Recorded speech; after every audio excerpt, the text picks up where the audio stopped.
அருள்மிகு கற்பகாம்பாள் உடனாகிய அருள்மிகு கபாலீஸ்வரர் உரையக்கூடிய அற்புதமான திருத்தலம்.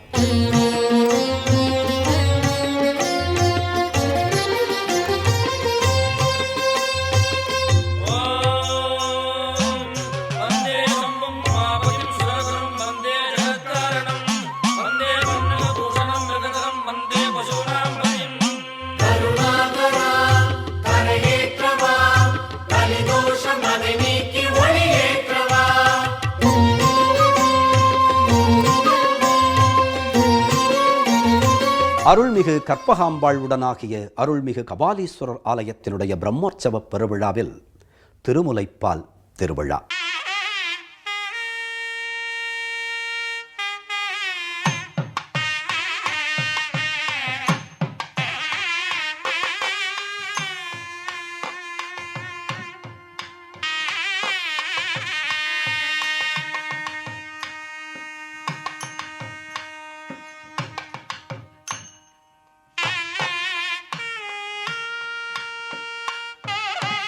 மிக நேர்த்தியான திருவிழா.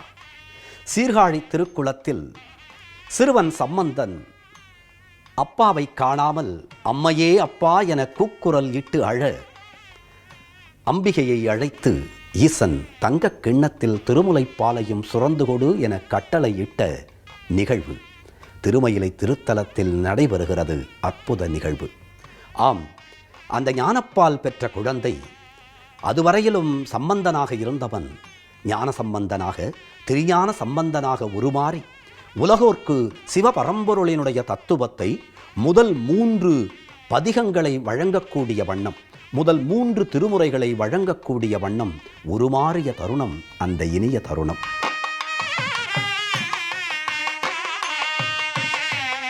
முதல் 3 திருமுறைகளுக்கும் பெயர் என்ன தெரியுமா?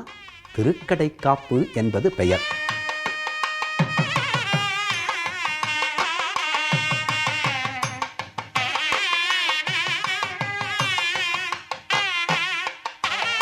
தேவாரம் என சிலர் சொல்லுவார்கள். இல்லை, திருக்கடைக்காப்பு என்பதுதான் திருஞான சம்பந்தரினுடைய பதிகங்களுக்கான பெயர்.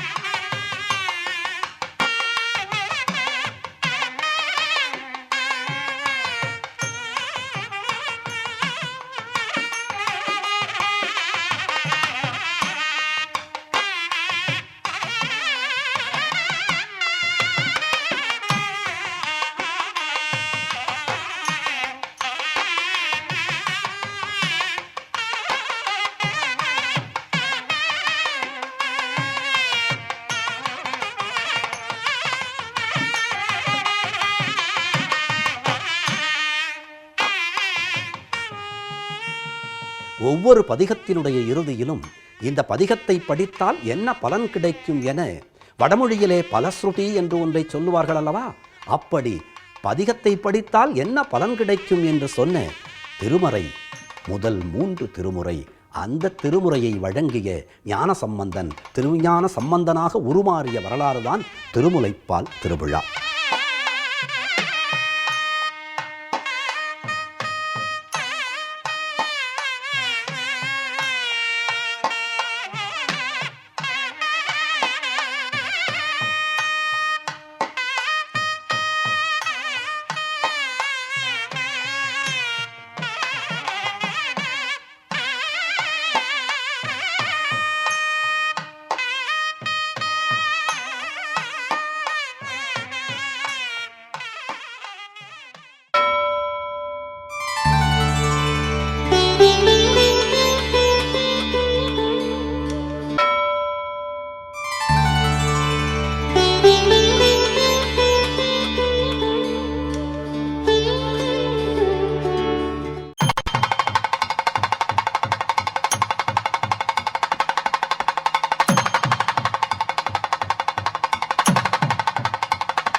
திருஞான சம்பந்தர் என்பை பூம்பாவையாக்கி அருளல். சைவ சமயம் என்பது மரபுகளை கட்டி காப்பது, மரபு மாறாமல் நடப்பது. ஒழுக்கமே சைவத்தில் முக்கியம். எனவேதான் சைவர்களை பற்றி கூறும்போது சேக்கிழார் பூசும் நீரு போல உள்ளம் புனிதர்கள் என்கிறார். இவற்றை நிரூபிக்கும் வண்ணம் நிகழ்ந்ததே அங்கம் பூம்பாவை வரலாறு.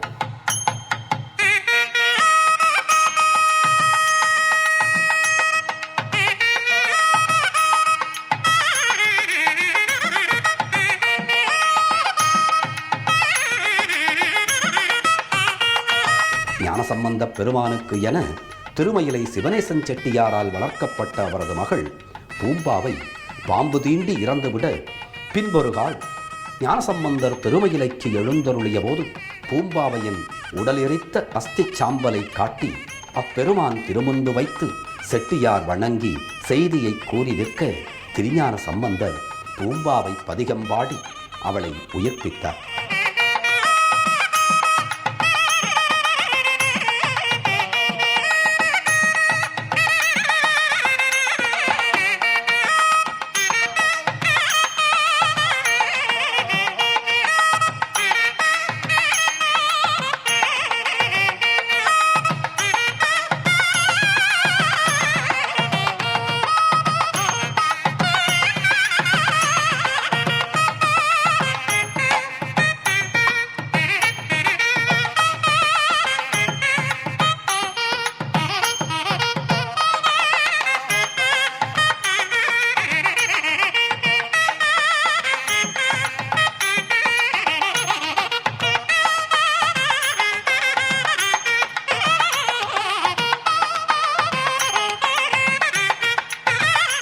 உடனே செட்டியார் தனது மகளை ஏற்றுக்கொள்ளும்படி திருஞான சம்பந்தரை வேண்டு, அதற்கு அப்பெருமான், நீர் பெற்ற பூம்பாவை இறந்து விட்டாள், இவள் நாம் பெற்ற பூம்பாவை, எனவே இவள் நமக்கு மகளாவாள், ஆகையால் இவளை நாம் ஏற்க முடியாது என சைவத்தின் மாண்பையும் மரபையும் காத்தார்.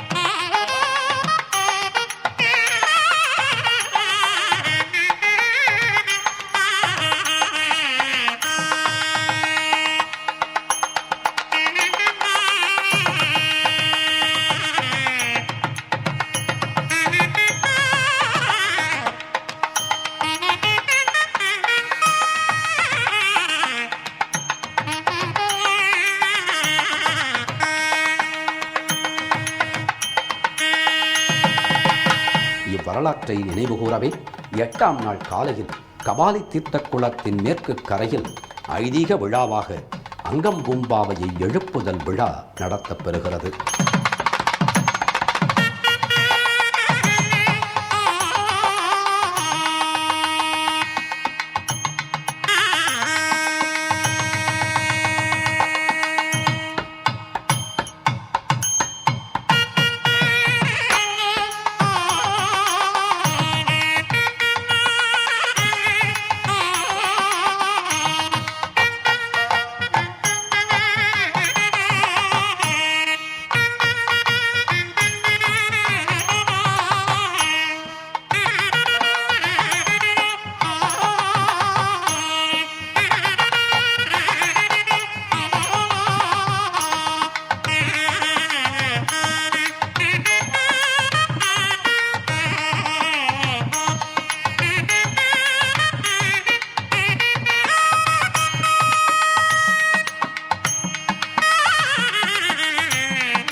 பிக்ஷாடனர் வடிவம். தாருகாவனத்து ரிஷிகளும் ரிஷி பத்தினிகளும் ஆணவ மலத்தால் தாங்கள் சுதந்திரர் என எண்ணி கடவுளை மறந்தனர். அவர்கள் பரதந்திரர்கள் என உணர்த்துதற் பொருட்டு இறைவன் பிட்சாடன மூர்த்தியாய் செல்ல ரிஷி பத்தினிகள் அவர் அழகில் மயங்கினர்.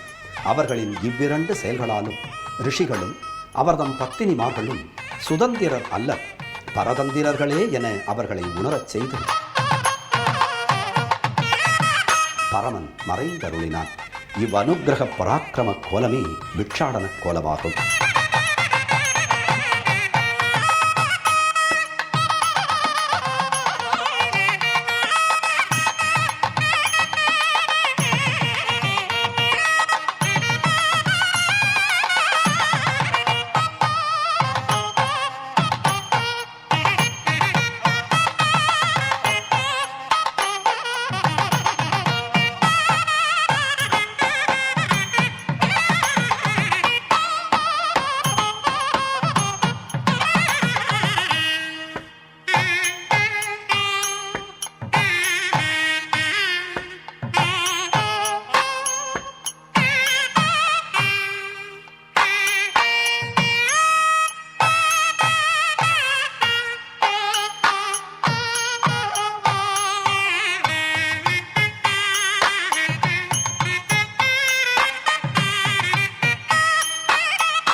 அடுத்து 63 காட்சி. பகவத்கீதையினுடைய 15வது அத்தியாயத்தினுடைய முதல் பாடம்.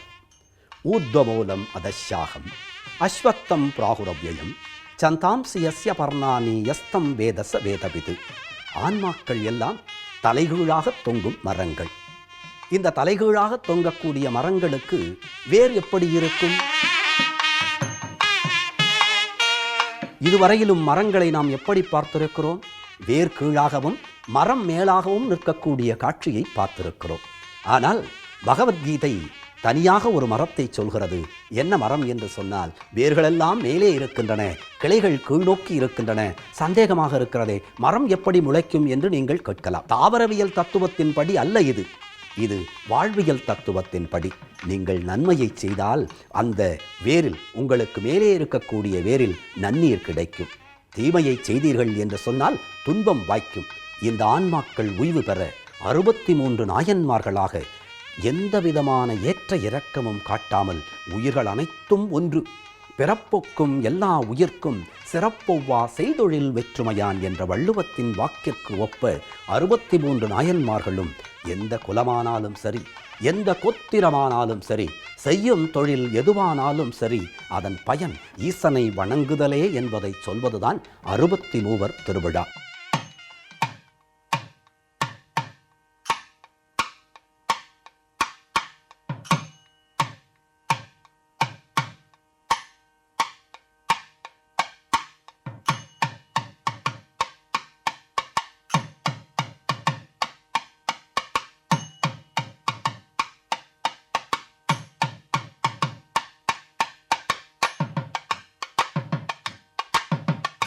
இறைவன் உயிர்களை எந்த வகையிலும் ஒதுக்குவது இல்லை. இவன் நல்லவன் தீயவன் என்று பார்ப்பது இல்லை. வழிபாடு செய்கின்றோமே, வலது கையும் இடது கையும் இணைந்து அந்த பரம்பொருளை வணங்குகிறோம். அப்படி நன்மை தீமை எது இருந்தாலும் என்னிடத்தில் சரணாகதி அடைந்து விட வேண்டும் என்கின்ற தத்துவத்தை உணர்த்தக்கூடிய வடிவத்தில் 63 உலாவரக்கூடிய காட்சி.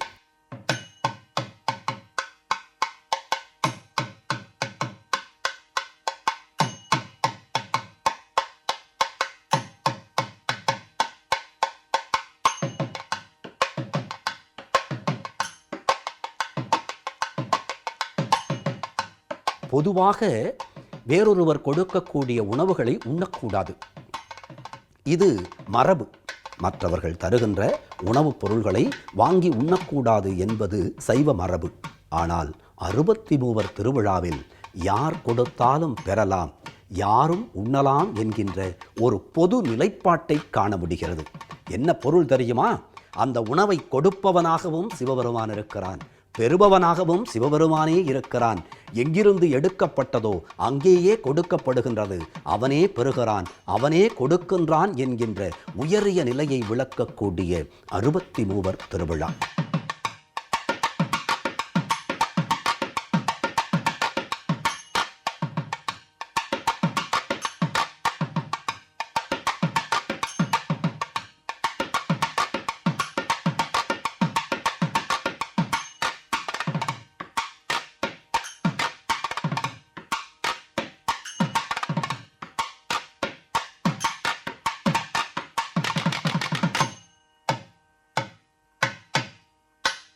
இந்த 63 திருவிழா அன்று திருமயிலை திருத்தலம் ஓர் விழாக்கோலம் பூணுவது மட்டுமல்ல, பரபரப்பான சென்னை மாநகரில் இப்படியும் கூட மக்கள் இறைவனை ஆராதிக்கின்றார்களா என கேட்கும் வண்ணம் எல்லா கோயில்களில் இருந்தும் உருவங்கள் எடுத்து வந்து சிவபெருமானுக்கு பின்னாகவும் முன்னாகவும் வந்து வழிபாடு செய்து உமையொரு வாகனை வழிபடக்கூடிய அற்புதமான நாள் 63 திருநாள்.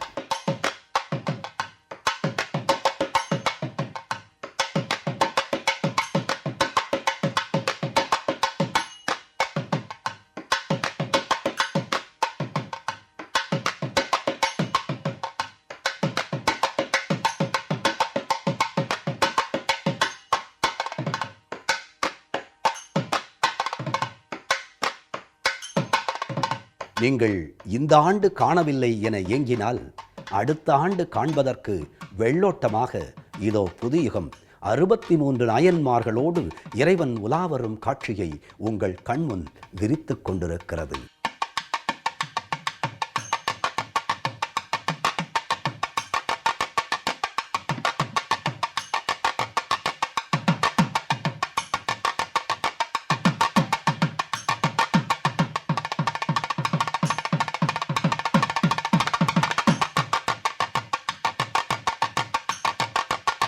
பேறு பெற்ற உய்வு பெற வேண்டும், இறைவன் திருவருள் பெற வேண்டும் என்று எண்ணுகின்றவர்கள் 63 விழாவை கண்டு அப்பாலும் அடிசார்ந்தார் என்ற தொகையடியாருக்குள்ளாக நாமும் இடம்பெற வேண்டும் என்று விரும்பினால் இதோ 63 விழாவினை கண்டு உய்வு பெறலாம்.